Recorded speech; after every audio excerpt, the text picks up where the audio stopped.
بسم الله الرحمن الرحيم الحمد لله رب العالمين والصلاة والسلام على أشرف الأنبياء والمرسلين نبينا وحبيبنا محمد صلى الله عليه وسلم وعلى آله وأصحابه أجمعين أما بعد. Nous continuons sur le sujet du shirk, c'est-à-dire le polythéisme. Nous avons vu dans la séance précédente, dans la petite explication du verset, l'élément dogmatique en fait. On va essayer de voir un petit peu un autre élément qui est plus spirituel. Allah Azza wa Jal nous dit « Inna shirka la dhulmun azim ». Déjà, au niveau linguistique, il y a plein de choses à dire. Certes, le polythéisme est, avec certitude, une injustice immense, énorme, si grande qu'on ne peut pas la délimiter. Que d'insistance. Le « inna » et le « la ». Là, dans la langue arabe, ces deux choses-là, elles viennent vraiment insister sur la puissance en fait de la phrase. Mes frères et sœurs, Allah Azza wa Jal huwa al-adl. Il n'est pas simplement al-adil, son nom, c'est pas celui qui est juste. Non, il est la justice. Il représente la justice. De lui émane la justice. Ce qu'il aime est juste et ce qu'il déteste est injuste. Allah subhanahu wa ta'ala nous a donné des milliers de choses qui viennent représenter sa justice et sa miséricorde. En échange, il ne nous demande qu'une seule chose, d'être juste dans notre reconnaissance envers lui, de ne pas être des ingrats. Le polythéisme est une injustice profonde, des ténèbres. Le polythéisme est une ingratitude profonde, des ténèbres.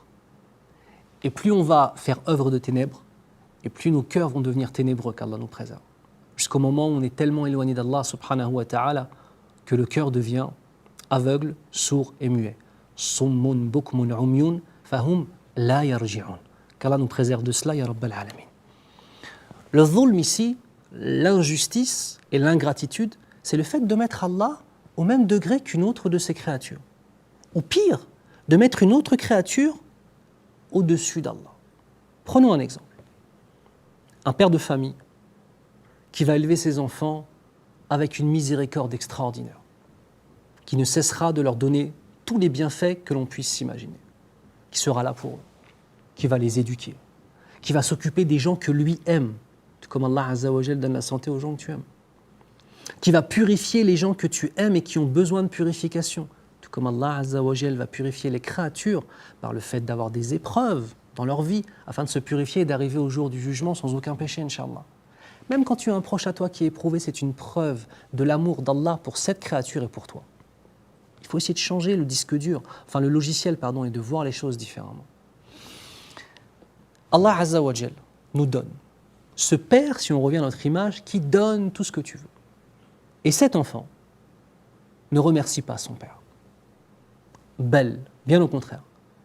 Il part voir la personne qui dénigre son père, qui insulte son père et qui fait l'action la plus détestée pour son père.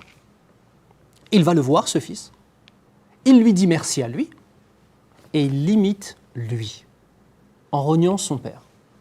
Quelle est cette ingratitude ? Alors si dans la vie d'ici-bas on fait cela avec nos parents, bien évidemment cela fait partie des grands péchés qu'Allah nous préserve et Allah va enlever certainement une grande partie des bénédictions qu'il y avait dans nos existences et on va devoir en répondre dans la vie d'ici-bas et dans l'au-delà. Mais quand on fait ça avec Allah Azza wa Jal, on a tout perdu. Parce que l'injuste est celui qui renie le droit d'Allah Azza wa Jal. Vous savez, quand on réfléchit un petit peu, Allah Azza wa Jal te donne combien d'années à vivre ? 60, entre 60 et 90, ya Allah.